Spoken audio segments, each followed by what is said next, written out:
Această rubrică vă este oferită cu sprijinul Dentalis.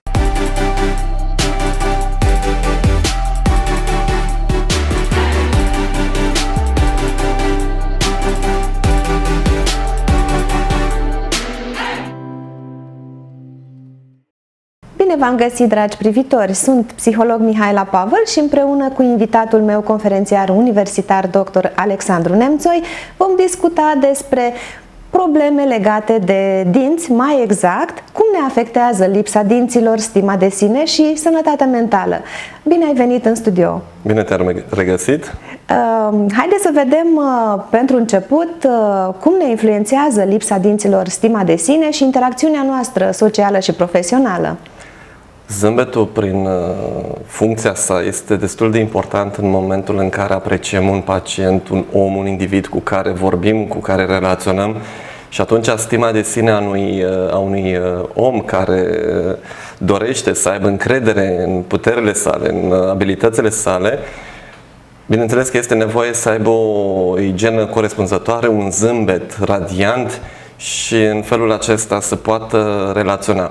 Pentru că zâmbetul este o carte de vizită atunci când relaționăm fie social, fie profesional și este important să-l avem atât sănătos cât și estetic. Care sunt efectele psihologice ale unui zâmbet frumos și estetic? Acum aș putea da un exemplu. Chiar acum câțiva ani am văzut un experiment în mediul social în care era prezentată o poză cu un pacient care nu avea un dinte și o sprânceană. Primul impact a fost să răspundem la acel studiu ce vedem prima oară. Și bineînțeles că dintele era mult mai important decât absența unei alte structuri anatomice faciale, pentru că, așa cum spuneam, zâmbetul face parte, să spunem, din un etaj important al feței cu care noi, să spunem, când interacționăm prima oară cu un individ, îl apreciem fără să ne dăm seama, adică în subconștientul nostru.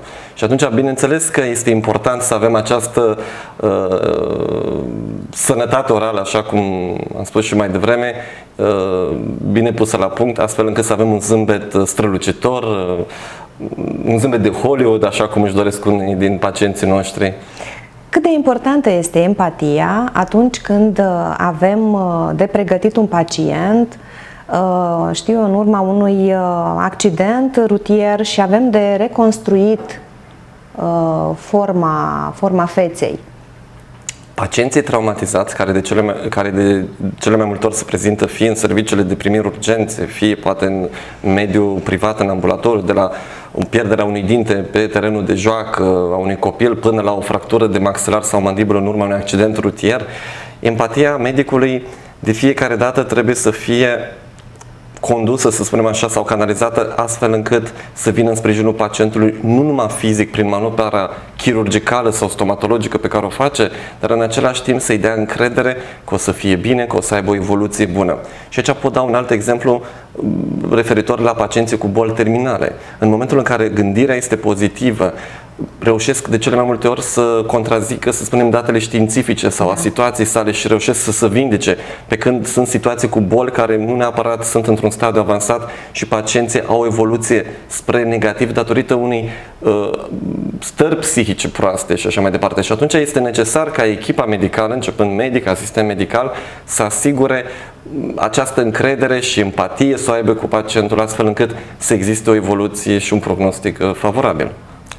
Este necesar la începutul unei lucrări dentare să discutăm etapele lucrării cu pacientul respectiv pentru a scădea anxietatea? Este important ca pacientul să capete încredere. Eu de cele mai multe ori nu trec peste acea consultație, fie că vorbesc la spital, în ambulatoriu, fie că vorbesc la cabinetul privat.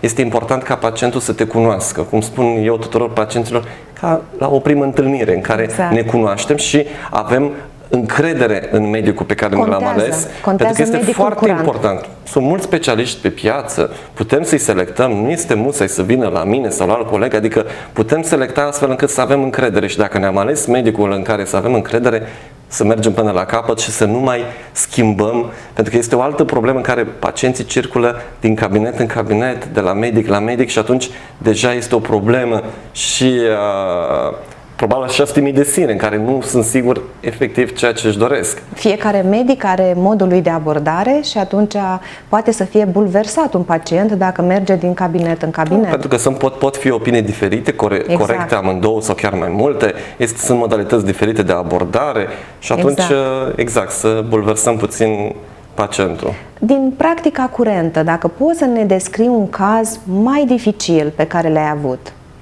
Cazurile cele mai dificile, cum spuneați și dumneavoastră, chirurgia maxilofacială este o specialitate pe un teritoriu expus. Și atunci, în momentul în care un pacient se prezintă de la lipsa unui dinte până la o lipsă de substanță datorită unui accident sau unui tumor, adică unui pacient oncologic, este să îi asigurăm atât funcționalitatea cât și partea de estetică și atunci aceste două aspecte trebuie combinate pentru că, așa cum spuneam, e un teritoriu expus, nu ca în alte specialități medicale sau chirurgicale. Cele mai dificile cazuri, orice pacient este un caz dificil pentru că îți dorești să faci perfecțiune și îți dorești să ai rezultatele cele mai bune. Și atunci când te implici cu suflet și vrei să redai o funcționalitate sau estetică, pot să spun că fiecare din pacienții pe care îi am sau îi avem noi, fiecare medic, din orice specialitate, putem spune că este un caz dificil atunci când lucrăm empatic. Da, mulțumesc pentru aceste informații. Doamnelor și domnilor, vom reveni și săptămâna viitoare cu alte noi informații. Până atunci, numai bine!